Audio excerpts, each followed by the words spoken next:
Are Manchester City finally about to sign an out-and-out left-back? In short, the answer looks like yes. Now, we have obviously just parted ways with one of our loved members of our squad in recent years, in Alexander Zinchenko. He's gone to Arsenal, and he was sort of our backup left-back option.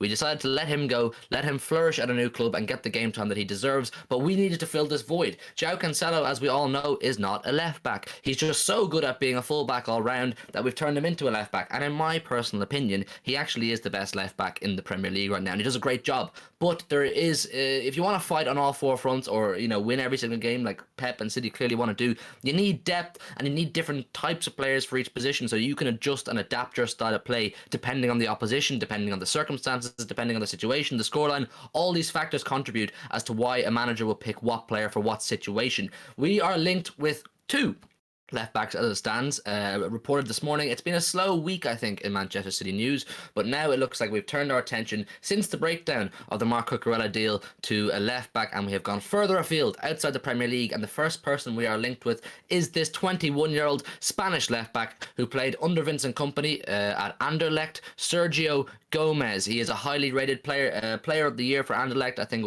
or young player of the year. It was the last season or the season before. This guy is very highly rated. If he is rated highly by Vincent Kompany, and he's good enough to play in a Vincent Kompany defence, he must have something about him. But according to David Ornstein, the idea and the plan for this guy is slightly different to what us City fans would have initially liked. Obviously, we want a left back to come in and compete with Cancelo off the bat, give us that defensive option we need, or even attacking option. Who knows what Pep has in store for this incoming left back or left backs.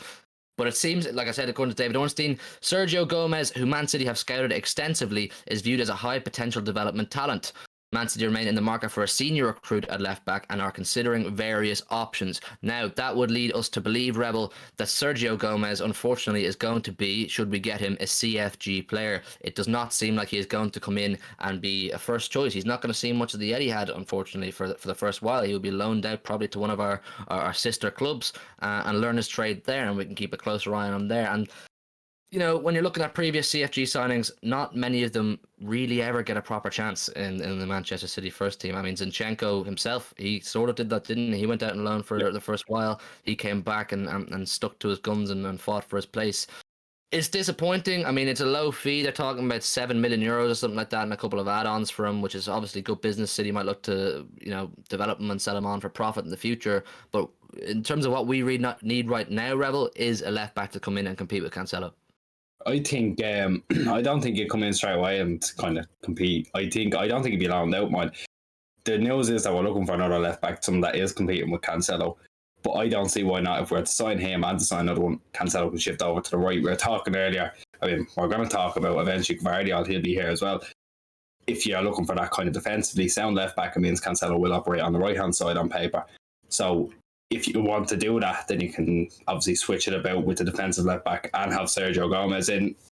That's just kind of a theory. That's another one working around of if he's not a developmental talent that they're looking for, that could be the way to go for. But I can't see him going out alone. But at the same time, it wouldn't surprise me if he stuck around, just to be there in the squad for numbers, basically. But again, it's only a short fee. It wouldn't surprise me if he went out on loan. It wouldn't surprise me if he stayed, but it can open up. I know I said this about Cucurella a lot, but it still does open up a lot of different ways to play. In the same time, I'm not going to beat the dead horse with the type of tactical talk, but it can still open up a whole new way to play, because this man, from the highlights that I've seen, is very attacking minded. Like, I hadn't actually seen any defensive highlights. I saw a compilation that Anderlecht themselves made for when he won the Player of the Season, and he was taking penalties, he was getting forward. I think he came out, I saw this on Twitter, I think it was 5 goals and 11 assists last season, which made him their Player of the Year.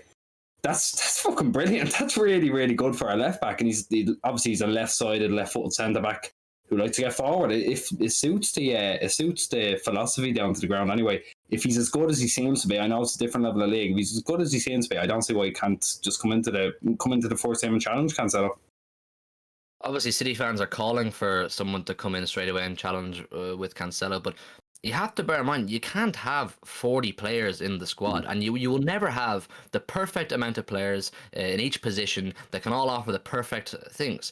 this is where a good manager comes in. A manager has to be able to adapt and put players out of position and coach them correctly, because we're never going to have 2 and 3 players for every single position. As much as rival fans and media like to push the narrative that the City have 2 and 3 and 4 teams of world star players, it's not true. I hate to break it to you. It's not true. Like, we've seen it with Cancelo, turning him into a left back. That was just a managerial decision, and Pep done a great job. So I don't think we're actually desperate for a left back. I know we would all like one, and as fans, we love new signings coming in. We still have Nathan Ake. We still have Laporte, who I know is injured for quite some time, or at least till the end of September or October around then. There's still options there. Like, we're not in a crisis in this position, although it would provide further support in that position should we get in a new one. And it looks like we are also semi-linked with another one. This fella, I don't know a huge amount about him either, but he's highly rated. Josko Gvardiol.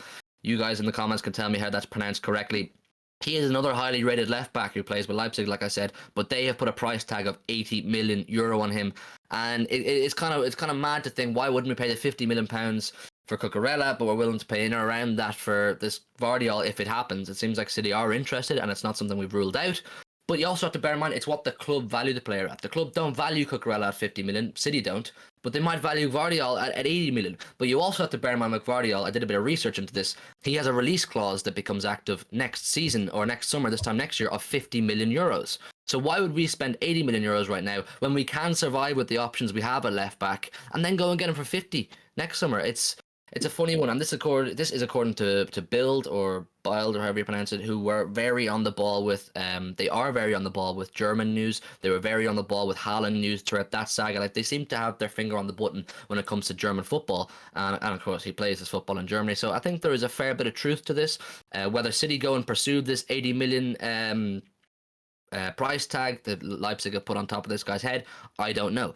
I don't think it's the best business, and if I'm putting myself in the boots of Cheeky in the board, they're probably saying it's not the best business with this guy's release clause coming up next summer when we can make do, like I said, with the options we have. But then again, it's not my money. So if they do go and do it, I'm not going to sit here and go, this is a bad decision from the club. We shouldn't have spent this money. I'm happy out, man. Bring in these new players. I'm a happy guy.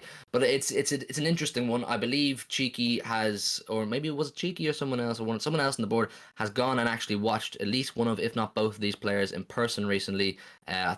I think it's Sergio Gomez is represented by Pep Guardiola's brother. He's a La Masia product. Sergio Gomez, by the way, I'm talking about here. He's a La Masia product. Obviously, Barca's academy. We know all about those kind of players all too well.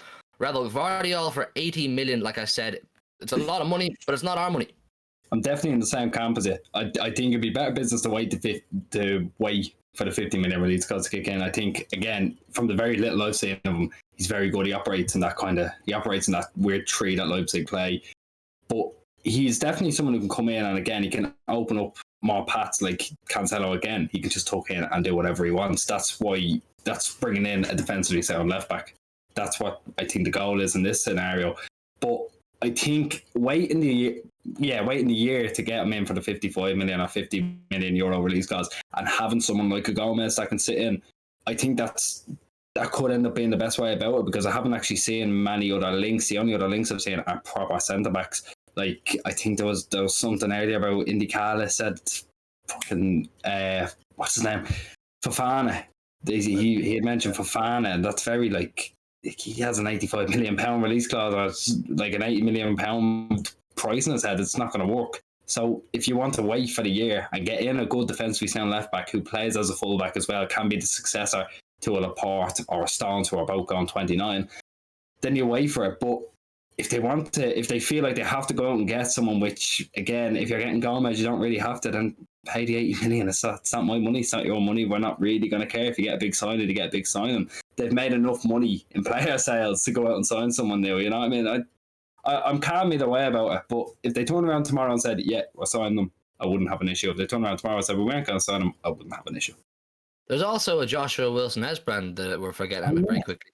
This guy he impressed. I have to say, Wilson-Esbrand impressed in preseason, and he deserves at least an opportunity or a prolonged opportunity this season. I'd like to see him play, a substantial amount of football in the cup competitions, maybe give him a Premier League run out here and then. I don't know if he's made his Premier League debut, but this guy, he looks like he's got a bit about him. We don't need to rush in to getting a left back. I firmly believe that. Now, these are both clearly highly rated players, Gvardiol and Gomez. Gvardiol is a from what I've heard and from what you guys have told me, he's a slightly more defensive-minded, left-sided defensive player, whatever you want to call it.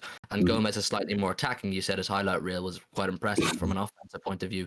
But listen, it's something the City are clearly conscious of right now is the left-back position. They wanna get some reinforcements in there. I think we will get someone, whether it's Gomez and he comes in and gets loaned out straight away or not. I don't know. My gut feeling is that's what will happen. I don't think we'll pursue the Gvardiol deal, especially not at 80 million euros.